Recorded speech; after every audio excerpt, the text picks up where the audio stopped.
Hi, friends. It's good to see you again. Well, I can't really see you, but I imagine that you are there, and I am so glad that you're tuning in because I have some really exciting news.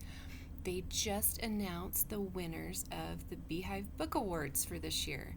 And at Upland Terrace, we spent a lot of time talking about Beehive books and reading Beehive books and being part of the whole Beehive Book award system. So I wanted to spend a few minutes and tell you who won the Beehive Book Awards for 2020. Now, it was kind of a strange year, like everything else has been strange this year. We weren't together for the last two Beehive books that we hadn't read yet.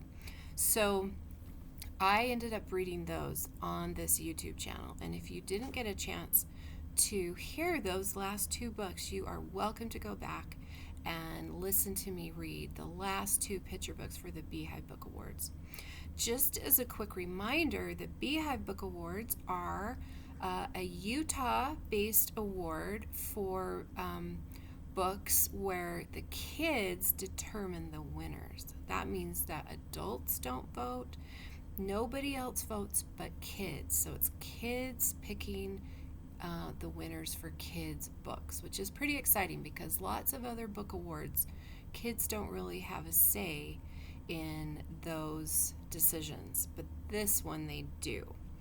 And other states have their own awards, but in Utah, our awards are called the Beehive Book Awards. And normally, you would be able to go to your county library, like the Mill Creek Library that we have close by. You could go in there and you could get copies of the Beehive books, and also you'd be able to find out who won. But I like to make a big deal about it here at Upland, and normally I would have spent a day when you would come to the library telling you about all of the winners. So that's what I'm going to do right now, to tell you who won the awards. And I think I am going to start with the Poetry Award, because remember, there are different categories. And the Poetry Award, first of all, let me tell you who our school voted for. So I counted up all of the votes that we had, and I know we hadn't really finished our voting, but I had to go with what we already had down. So for our school, these are what our voting sheets looked like. And our school voted for Macy McMillan and the Rainbow Goddess. This was listed in the poetry category. It is a little bit longer. It's like a novel, but it's written in poetry form. So not all of the younger kids or younger grades read it, but quite a few of our older grades read it. So that one was number one for our school. Number two for our school was Can I Touch Your Hair? Maybe you read that one. That's a fun one. And the third one was The Song of the Wild, about a book of poems about animals. That's also a really good one. So that's who our school picked. But our school did not pick the winner this year, because the winner that had the most votes throughout the state was, ta-da, The Nest That Robin Built. And I actually read this on this YouTube channel a few weeks ago, so you could look that up and listen to me reading it. But it is also a fun book, and I highly recommend it. So that was the winner this year for poetry.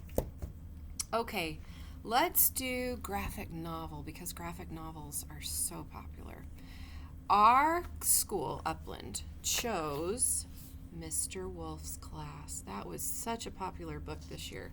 I enjoyed it too. And we have a couple of sequels to Mr. Wolf's Class that are really good. Excuse me. Our next one we chose was Fake Blood. That was in our number 2 spot.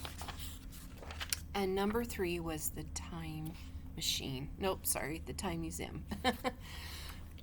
So, those were the books that we read. We chose, again, number 1, Mr. Wolf's Class, and the winner for the graphic novel category was Mr. Wolf's Class. We totally agreed with everyone else in the state. This was the number 1 winner for graphic novel. So we got that one right. Well, there's no right answers, right? but we agreed with the majority on that one. Okay, let's do the novel category for fiction, children's fiction. Now, we chose Wish Tree. This is a great novel if you haven't already read it. That was our number one pick.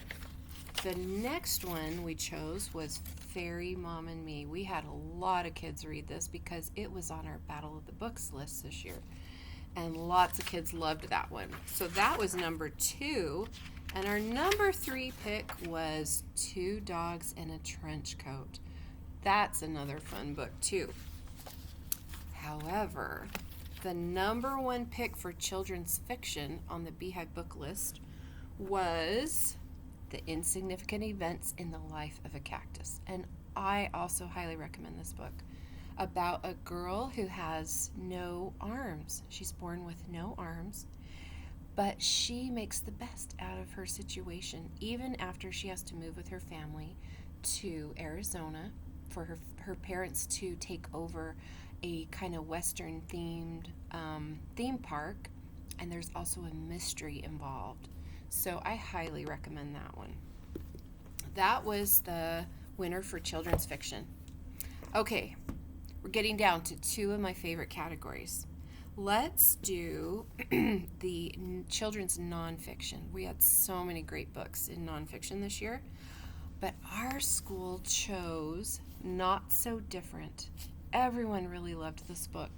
And this is about a guy named Shane Burka who's in a wheelchair, and he just spends the book answering kids' questions and helping kids understand what his life is like and what it's like to live with the difficulties that he has and how he makes the best of it. Our Upland family really liked this one. Number 2 for us was Joan Proctor, Dragon Doctor. Wow, we had so many kids read this book and love it. And it's really interesting, isn't it, about a woman in the early 20th century who loved crocodiles. She even had a pet crocodile and would often have tea parties with crocodiles. And she ended up working for the National Zoo in London and created a brand new exhibit for Komodo dragons and really helped people understand those. So that was a really great book. And the third one that we loved was Saving Fiona. This one is so cute, about this cute little hippo named Fiona who was born 2 months early at the Cincinnati Zoo. And nobody in the world had ever taken care of a premature hippo. And so all the zookeepers had to figure out how to save her and how to help her. And this book is all about her journey. That was our number 3 pick. Well, okay, so our number 1 pick was Not So Different. But the book that received the Beehive Book Award was Sergeant Reckless. This was another fun book, and I read this. I didn't read it, but I did a little book talk about it to all of our students about that amazing horse named Reckless who helped soldiers during the Korean War, and it is fascinating. So I'm happy that this one won. Finally, we are down to our final category, which is the one that everybody wants to know. It's the picture book. And that's the one that I spend the most time with reading in the library during the year. We had lots of opinions about our picture books and lots of votes, which was really cool. But the one that we picked at our school was Can I Be Your Dog? This was so cute. Everyone loved it. We had 311 votes for that one. That was, I think, our highest amount. Our number 2 pick was We Don't Eat Our Classmates, which was also really funny. And our number 3 was The Rabbit Listened. I love this one and highly recommend it. Let's find out which book won the Picture Book Award for our Beehive books. And the winner is Can I Be Your Dog? Everybody else agreed in Utah. All the kids love this book. It is so fun. And I think I will read it again on this YouTube channel so that we can remember how much we loved this book, because it was great. Okay, so what that means is the trophy right here that we have had for a whole year in our library at our school is now going to be passed along. And the school that won this trophy this year is called Diamond Ridge Elementary in West Valley City. And they had the most votes of all of the schools in Utah, and we will be passing along the trophy to them. But we do have our name inscribed on the side there, so everybody knows that in 2019 we were the school that had the most votes for kids for books. And it has been so fun to participate in the Beehive Book Awards. The list for next year has just come out, and I'll have those in the library and at school for us this coming year. And I also have a cute little poster that shows all of the winners for our Beehive Book Awards this year. Thank you to everybody who voted, who participated, who listened to these fabulous books, and I hope that you will look forward to reading the ones that you didn't get a chance to read and participating in our Beehive Book Contest next year. Thanks.